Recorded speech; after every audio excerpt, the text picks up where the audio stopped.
আসসালামু আলাইকুম বন্ধুরা, কেমন আছেন? আশা করি সবাই অনেক ভালো আছেন। নতুন একটি ভিডিওতে সবাইকে স্বাগত জানাচ্ছি। বন্ধুরা, এই মুহূর্তে আমি আছি শিমুলিয়া ইউনিয়নের ধলেশ্বরী নদীর পাড়ে।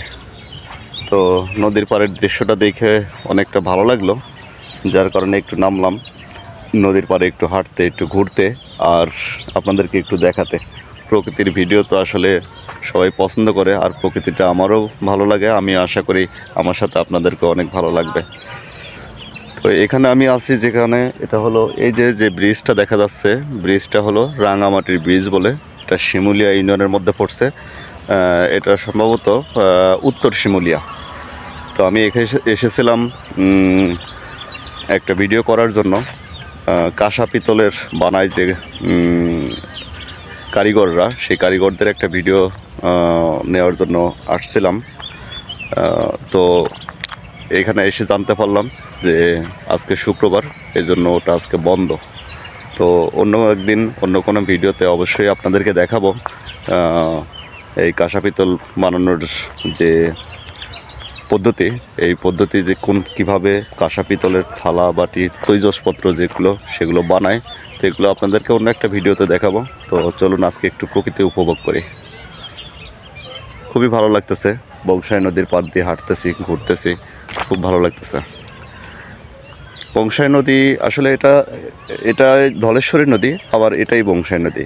এটাই একটু ওই পাশে গিয়ে হয়েছে বংশাই নদী, আর আমি যেখানে আছি এটা আসলে ধলেশ্বরীর অংশ, ধলেশ্বরীর পাট।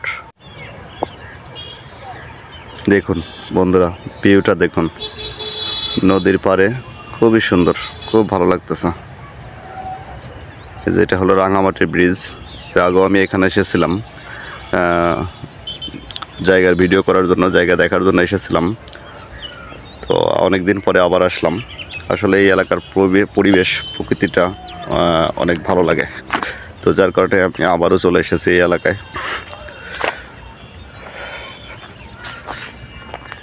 নদীর পানি একেবারেই নোংরা। নদীর পানি সাধারণত নীল হয়, আর এই ধলেশ্বরী নদীর পানি হলো কালো। এটা আসলে শিল্প কলকারখানার যে বজ্র পানি, সেগুলো এসে এই নদীর পানিটা নষ্ট হয়ে যাচ্ছে।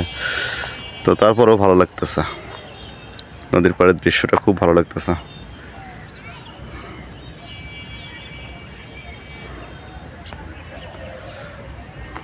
তো চলুন আমরা একটু সামনে আগাই।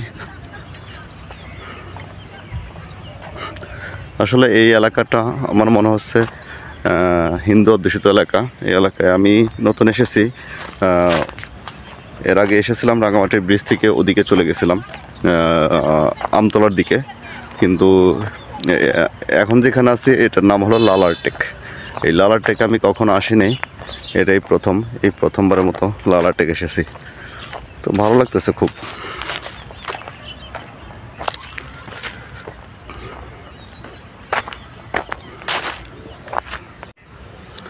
বন্ধুরা, এখানে একটা সাদা বক দেখতে পেলাম, দেখি বকের দিকে একটু আগাই। সাদা বকটা খুব ভালো লাগে।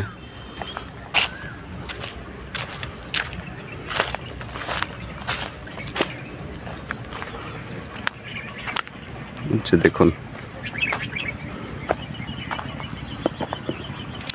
তো অনেকেই হয়তো বা প্রশ্ন করবেন, বা অনেকেই বলবেন যে ভাই, আপনার প্রকৃতি এত ভালো লাগে, তাহলে আপনি ঢাকার শহরে কেন, ঢাকাতে কেন?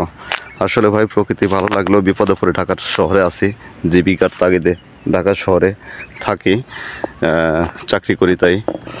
আর এই চাকরির পাশাপাশি অবসর টাইম যেটুকু থাকে, এইটুকু সময় আমি একটু ঘোরাঘুরি করি, একটু প্রকৃতি উপভোগ করি, আপনাদেরকে একটু দেখাই।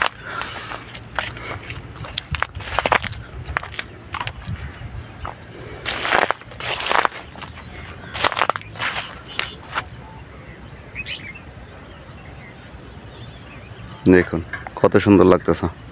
এখানে মাছ ধরার ফাঁদ, ভেসাল যেটাকে বলে, সে ভেসাল আছে, খুবই ভালো লাগতেছে। ওই পাশে অনেকগুলো বক আছে।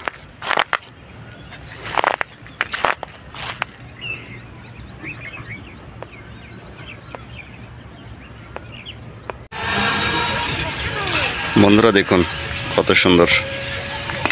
ধান লাগানো আছে, ধান ক্ষেত। আর তার পাশে একটা প্রাইমারি স্কুল। প্রাইমারি স্কুলটা অনেক উঁচু করা। প্রাইমারি স্কুলটা দেখে মনে হচ্ছে 1 2 3 4 তলা প্রাইমারি স্কুল, কিন্তু আসলে তা না, এটা হলো 3 তলা একটা প্রাইমারি স্কুল। নিচতলা অনেক উঁচু করে করা। কেন উঁচু করে করা জানি না, আসলে বন্যার কারণেই, বন্যা প্রতিরোধী হিসাবে কি উঁচু করে করা কিনা তা জানি না। উঁচু করে জানা দেখে একটু বিষয় মনে হলো, এজন্য ভাবলাম আপনাদেরকে একটু দেখাই। পরিবেশটা খুব ভালো লাগতেছে, এখানে বাচ্চারা খেলাধুলা করতেছে।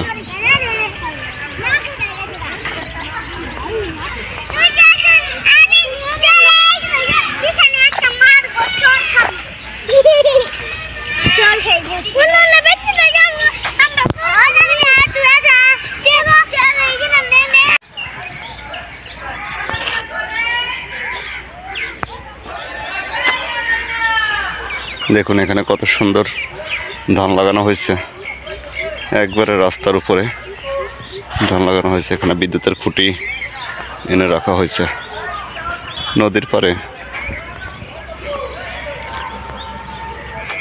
সুন্দর, খুব ভালো। দেখুন একপাশে ধান ক্ষেত, পানি দিয়ে ধান ক্ষেত বোনা, আর এক পাশে লাউ ক্ষেত, কত সুন্দর লাগতেছে। দেখুন স্কুলটা কিন্তু নিচতলা একেবারেই ফাঁকা, শুধু না সরি 4 তলা না 3 তলা। আর উপরে যেটা ওটা হলো গিয়ে সিঁড়িঘর। সিঁড়িঘরের কারণে আমি ভাবছি 4 তলা। তো এরপরে যে বোঝা যাচ্ছে বিল্ডিংটা মূলত 3 তলা, নিচতলা একেবারে ফাঁকা, আর উপরের 2 তলা স্কুল। এটা হলো লালারটেক সরকারি প্রাথমিক বিদ্যালয়। আমি এই মুহূর্তে আছি, যেটা কিছুক্ষণ আগে বললাম, লালারটেক নামক জায়গা।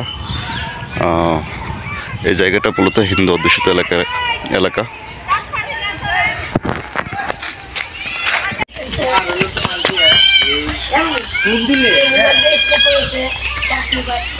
এদিকের বাড়িঘরও অনেক উঁচু উঁচু বাড়িঘর, কেন জানি না। এখন মনে হয় পাহাড়ের উপরে বাড়িঘর। এটা হলো রাস্তা থেকে পাহাড়ের উপরে মনে হচ্ছে বাড়িঘর। তো বন্ধুরা, সাভার উপজেলার আশুলিয়া থানার শিমিলিয়া ইউনিয়নের লালারটেক যে এলাকা, সেখানে এসেছিলাম মূলত কাঁসা পিতলের যে কারিগর যারা, তাদেরকে দেখার উদ্দেশ্যে। কাঁসা পিতল কীভাবে বানায়, কাঁসা পিতলের যে তৈজসপত্র, এগুলো কিভাবে বানায়, এগুলো দেখার জন্যই মূলত এসেছিলাম। তো সেগুলো আসলে আজকে শুক্রবার, আজকে বন্ধের দিন, যার কারণে দেখতে পারি নাই। লালারটেক এলাকাটা একটু ঘুরে দেখলাম। লালারটেক এলাকা মোটামুটি না, অনেক ভালো। আমার কাছে অনেক ভালো লাগছে। এই জায়গার যাতায়াত ব্যবস্থা, পরিবেশ, প্রকৃতি খুবই সুন্দর। তো আপনারা চাইলে এদিকে ঘোরার জন্য আসতে পারেন, অথবা এদিকে আমি এক কাকার কাছে জিজ্ঞেস করলাম, এদিকে জায়গা জমির দামও মোটামুটি কম আছে। রাস্তার সাথে মোটামুটি 2 লাখ 2.5 লাখ টাকা শতাংশ জমি পাওয়া যায় এরকম পাকা রাস্তার সাথে। তো আপনারা চাইলে আসতে পারেন। তো এই ছোট্ট একটি ভিডিওতে যা দেখাইলাম, আশা করি আপনাদের সবাইকে ভালো লাগছে, সবার ভালো লাগছে। আর যদি আমার এই ভিডিও আপনাদের সবার কাছে ভালো লাগে, তাহলে অবশ্যই আমার চ্যানেলটাকে একটু সাবস্ক্রাইব করবেন, আমার ভিডিওতে একটু লাইক এবং কমেন্টস করবেন। তো সবাই ভালো থাকবেন, সুস্থ থাকবেন, সবার জন্য শুভকামনা। আল্লাহ হাফেজ।